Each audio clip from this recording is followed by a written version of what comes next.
Chapter 9. Mr. Rushworth was at the door to receive his fair lady, and the whole party were welcomed by him with due attention. In the drawing-room they were met with equal cordiality by the mother, and Miss Bertram had all the distinction with each that she could wish. After the business of arriving was over, it was first necessary to eat, and the doors were thrown open to admit them through one or two intermediate rooms into the appointed dining-parlour, where a collation was prepared, with abundance and elegance. Much was said, and much was ate, and all went well. The particular object of the day was then considered. How would Mr. Crawford like, in what manner would he choose, to take a survey of the grounds? Mr. Rushworth mentioned his curricle. Mr. Crawford suggested the greater desirableness of some carriage which might convey more than two. To be depriving themselves of the advantage of other eyes and other judgments might be an evil even beyond the loss of present pleasure. Mrs. Rushworth proposed that the chaise should be taken also, but this was scarcely received as an amendment. The young ladies neither smiled nor spoke. Her next proposition, of showing the house to such of them as had not been there before, was more acceptable, for Miss Bertram was pleased to have its size displayed, and all were glad to be doing something. The whole party rose accordingly, and under Mrs. Rushworth's guidance were shown through a number of rooms, all lofty and many large, and amply furnished in the taste of 50 years back, with shining floors, solid mahogany, rich damask, marble, gilding, and carving, each handsome in its way. Of pictures there were abundance, and some few good, but the larger part were family portraits, no longer anything to anybody but Mrs. Rushworth, who had been at great pains to learn all that the housekeeper could teach, and was now almost equally qualified to show the house.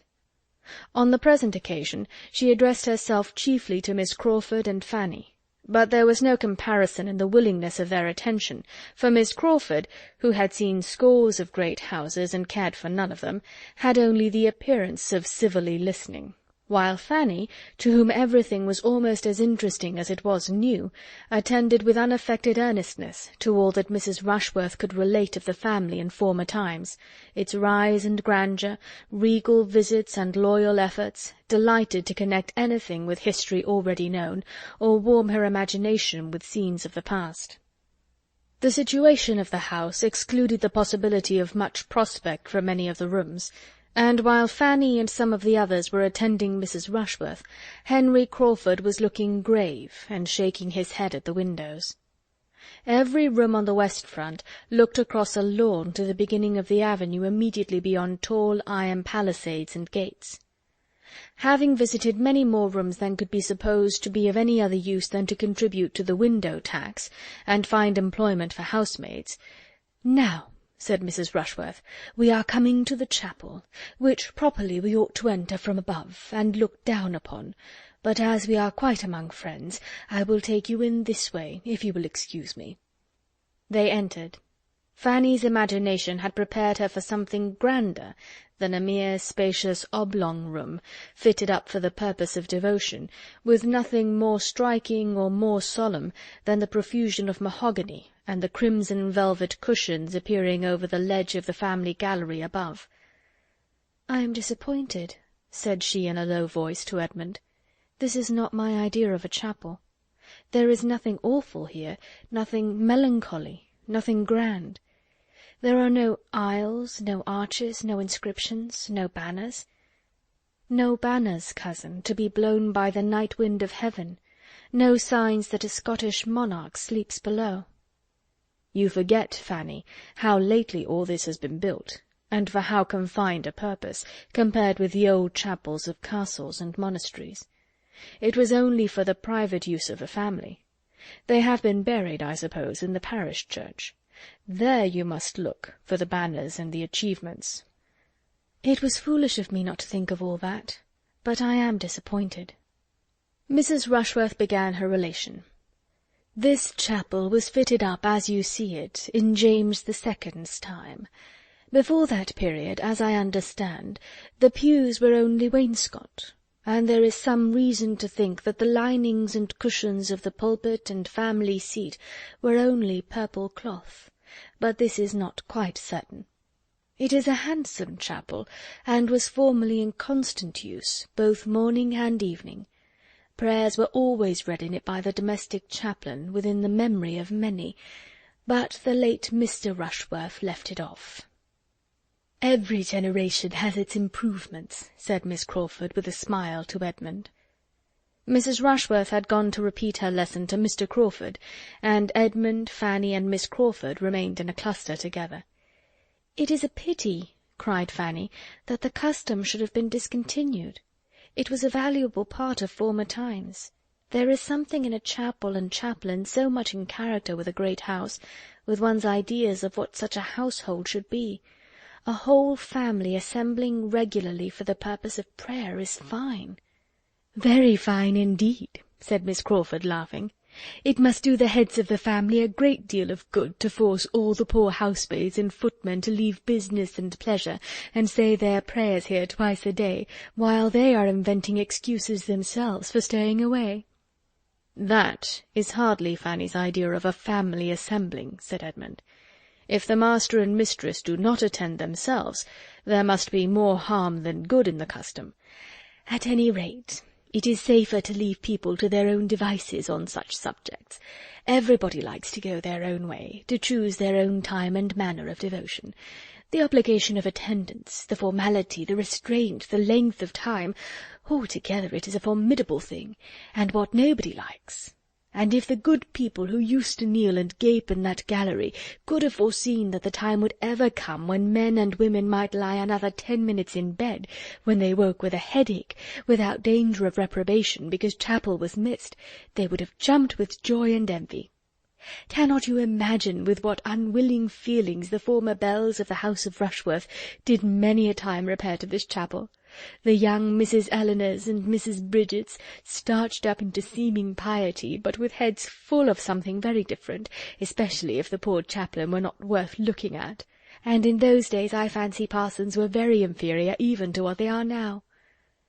For a few moments she was unanswered.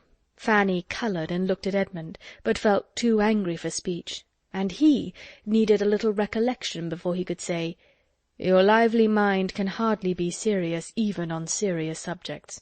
You have given us an amusing sketch, and human nature cannot say it was not so. We must all feel at times the difficulty of fixing our thoughts as we could wish. But if you are supposing it a frequent thing, that is to say, a weakness grown into a habit from neglect, what could be expected from the private devotions of such persons? Do you think the minds which are suffered, which are indulged in wanderings in a chapel, would be more collected in a closet?" "Yes, very likely. They would have 2 chances at least in their favour.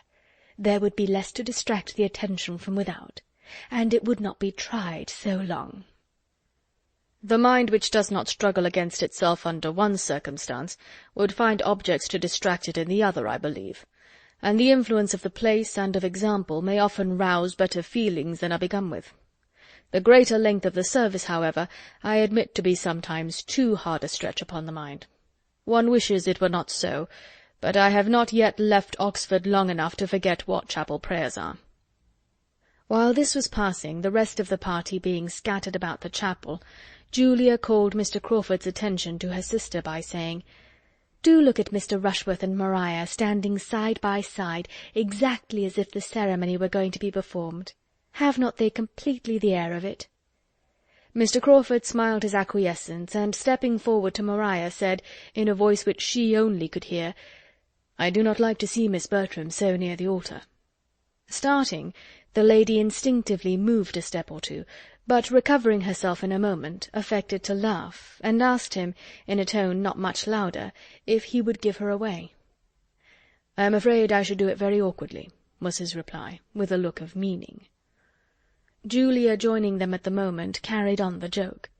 "Upon my word, it is really a pity that it should not take place directly, if we had but a proper licence, for here we are all together, and nothing in the world could be more snug and pleasant."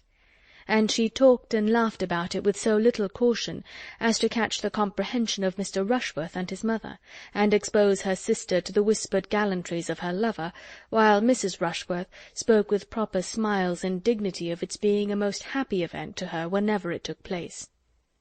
"If Edmund were but in orders!" cried Julia, and running to where he stood with Miss Crawford and Fanny, "My dear Edmund, if you were but in orders now, you might perform the ceremony directly.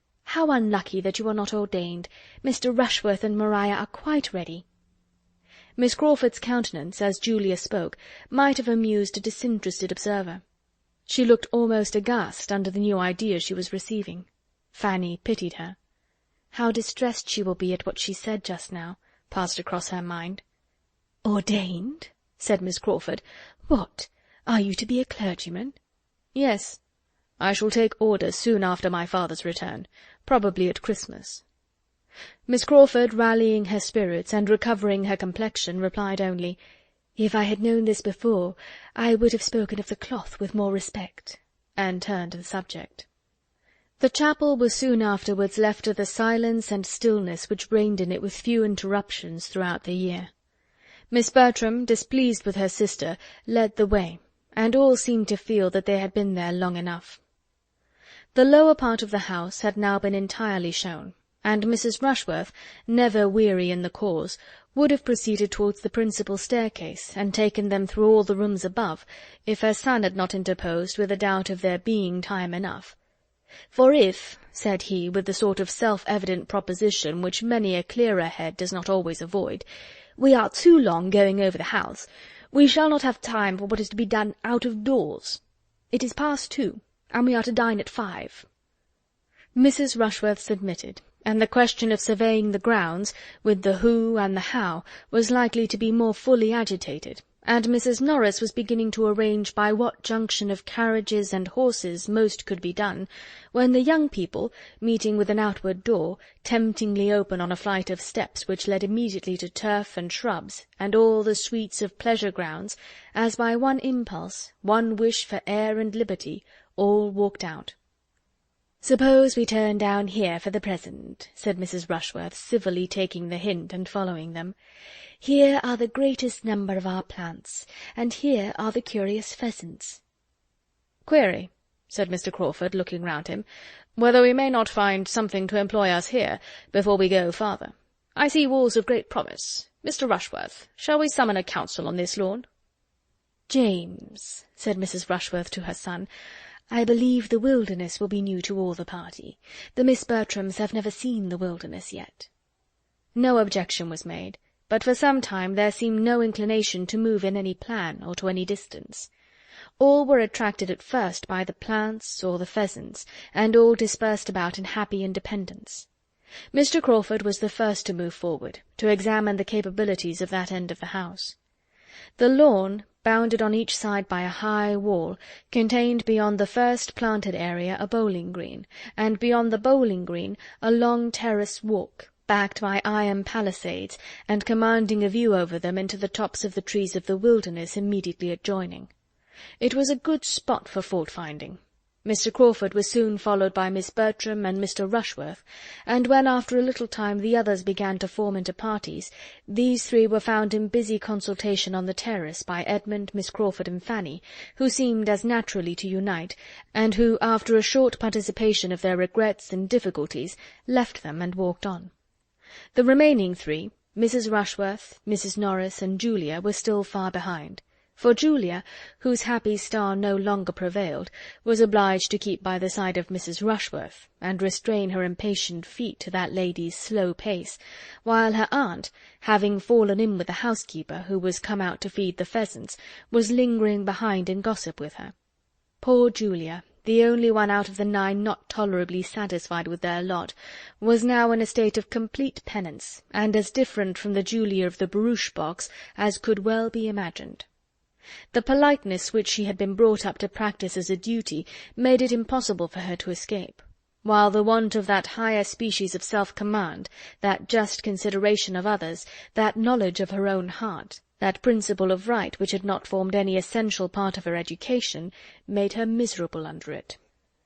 "This is insufferably hot," said Miss Crawford, when they had taken one turn on the terrace, and were drawing a second time to the door in the middle which opened to the wilderness. "Shall any of us object to being comfortable? Here is a nice little wood, if one can but get into it. What happiness if this door should not be locked! but of course it is, for in these great places the gardeners are the only people who can go where they like." The door, however, proved not to be locked, and they were all agreed in turning joyfully through it, and leaving the unmitigated glare of day behind. A considerable flight of steps landed them in the wilderness, which was a planted wood of about 2 acres, and though chiefly of larch and laurel and beech cut down, and though laid out with too much regularity, was darkness and shade and natural beauty compared with the bowling-green and the terrace. They all felt the refreshment of it, and for some time could only walk and admire. At length, after a short pause, Miss Crawford began with, "So you are to be a clergyman, Mr. Bertram. This is rather a surprise to me." "Why should it surprise you? You must suppose me designed for some profession, and might perceive that I am neither a lawyer, nor a soldier, nor a sailor." "Very true. But in short it had not occurred to me. And you know there is generally an uncle or a grandfather to leave a fortune to the second son." "A very praiseworthy practice," said Edmund, "but not quite universal. I am one of the exceptions, and, being one, must do something for myself." "But why are you to be a clergyman? I thought that was always the lot of the youngest, where there were many to choose before him." "Do you think the Church itself never chosen, then?" "Never is a black word, but yes, in the never of conversation, which means not very often, I do think it. For what is to be done in the Church?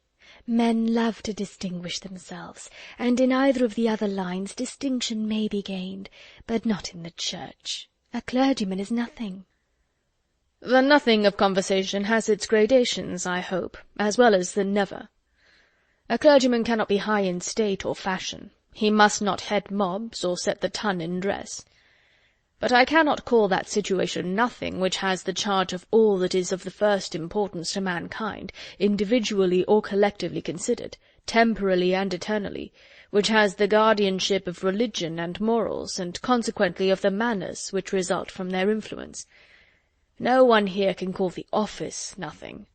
If the man who holds it is so, it is by the neglect of his duty, by foregoing its just importance, and stepping out of his place to appear what he ought not to appear." "You assign greater consequence to the clergyman than one has been used to hear given, or than I can quite comprehend. One does not see much of this influence and importance in society, and how can it be acquired where they are so seldom seen themselves? How can 2 sermons a week, even supposing them worth hearing, supposing the preacher to have the sense to prefer Blair's to his own, do all that you speak of? Govern the conduct and fashion the manners of a large congregation for the rest of the week? One scarcely sees a clergyman out of his pulpit." "You are speaking of London. I am speaking of the nation at large." "The metropolis, I imagine, is a pretty fair sample of the rest." "Not, I should hope, of the proportion of virtue to vice throughout the kingdom. We do not look in great cities for our best morality. It is not there that respectable people of any denomination can do most good, and it certainly is not there that the influence of the clergy can be most felt. A fine preacher is followed and admired, but it is not in fine preaching only that a good clergyman will be useful in his parish and his neighbourhood, where the parish and neighbourhood are of a size capable of knowing his private character and observing his general conduct, which in London can rarely be the case. The clergy are lost there in the crowds of their parishioners. They are known to the largest part only as preachers, and with regard to their influencing public manners, Miss Crawford must not misunderstand me, or suppose I mean to call them the arbiters of good breeding, the regulators of refinement and courtesy, the masters of the ceremonies of life. The manners I speak of might rather be called conduct, perhaps, the result of good principles, the effect, in short, of those doctrines which it is their duty to teach and recommend. And it will, I believe, be everywhere found that as the clergy are or are not what they ought to be, so are the rest of the nation." "Certainly," said Fanny, with gentle earnestness. "There," cried Miss Crawford, "you have quite convinced Miss Price already." "I wish I could convince Miss Crawford, too." "I do not think you ever will," said she with an arch smile, I am just as much surprised now as I was at first that you should intend to take orders. You really are fit for something better. Come, do change your mind. It is not too late. Go into the law." "Go into the law, with as much ease as I was told to go into this wilderness." "Now you are going to say something about law being the worst wilderness of the two, but I forestall you. Remember, I have forestalled you." "You need not hurry when the object is only to prevent my saying a bon mot, for there is not the least wit in my nature. I am a very matter-of-fact, plain-spoken being, and may blunder on the borders of a repartee for half an hour together without striking it out." A general silence succeeded. Each was thoughtful. Fanny made the first interruption by saying, "I wonder that I should be tired with only walking in this sweet wood, but the next time we come to a seat, if it is not disagreeable to you, I should be glad to sit down for a little while." "My dear Fanny," cried Edmund, immediately drawing her arm within his, "how thoughtless I have been! I hope you are not very tired. Perhaps," turning to Miss Crawford, "my other companion may do me the honour of taking an arm." "Thank you, but I am not at all tired." She took it, however, as she spoke, and the gratification of having her do so, of feeling such a connection for the first time, made him a little forgetful of Fanny. "You scarcely touch me," said he. "You do not make me of any use. What a difference in the weight of a woman's arm from that of a man! At Oxford I have been a good deal used to have a man lean on me for the length of a street, and you are only a fly in the comparison." "I am really not tired, which I almost wonder at, for we must have walked at least a mile in this wood. Do not you think we have?"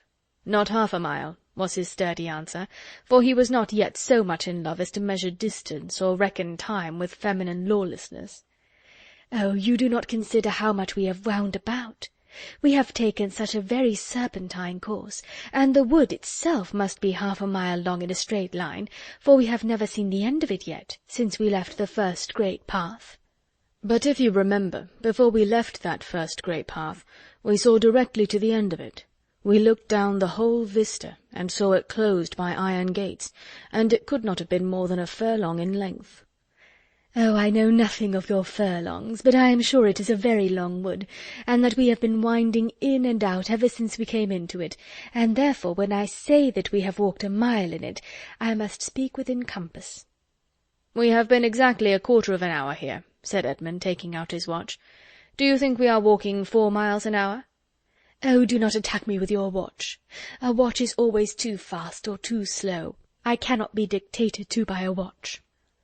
A few steps further brought them out at the bottom of the very walk they had been talking of, and standing back, well shaded and sheltered, and looking over a ha-ha into the park, was a comfortable-sized bench, on which they all sat down. "I am afraid you are very tired, Fanny," said Edmund, observing her. "Why would not you speak sooner? This will be a bad day's amusement for you, if you are to be knocked up. Every sort of exercise fatigues her so soon, Miss Crawford, except riding." "How abominable in you, then, to let me engross her horse as I did all last week. I am ashamed of you and of myself, but it shall never happen again." "Your attentiveness and consideration made me more sensible of my own neglect. Fanny's interest seems in safer hands with you than with me." "That she should be tired now, however, gives me no surprise, for there is nothing in the course of one's duties so fatiguing as what we have been doing this morning. Seeing a great house, dawdling from one room to another, straining one's eyes and one's attention, hearing what one does not understand, admiring what one does not care for. It is generally allowed to be the greatest bore in the world, and Miss Price has found it so, though she did not know it." "I shall soon be rested," said Fanny. "To sit in the shade on a fine day and look upon verdure is the most perfect refreshment." After sitting a little while, Miss Crawford was up again. "I must move," said she. "Resting fatigues me. I have looked across the ha-ha till I am weary. I must go and look through that iron gate at the same view, without being able to see it so well." Edmund left the seat likewise. "Now, Miss Crawford, if you will look up the walk, you will convince yourself that it cannot be half a mile long, or half a mile." "It is an immense distance," said she. "I see that with a glance." He still reasoned with her, but in vain. She would not calculate, she would not compare. She would only smile and assert. The greatest degree of rational consistency could not have been more engaging, and they talked with mutual satisfaction. At last it was agreed that they should endeavour to determine the dimensions of the wood by walking a little more about it. They would go to one end of it, in the line they were then in, for there was a straight green walk along the bottom by the side of the ha-ha, and perhaps turn a little way in some other direction, if it seemed likely to assist them, and be back in a few minutes. Fanny said she was rested, and would have moved too, but this was not suffered. Edmund urged her remaining where she was with an earnestness which she could not resist, and she was left on the bench to think with pleasure of her cousin's care, but with great regret that she was not stronger. She watched them till they had turned the corner, and listened till all sound of them had ceased. Chapter 9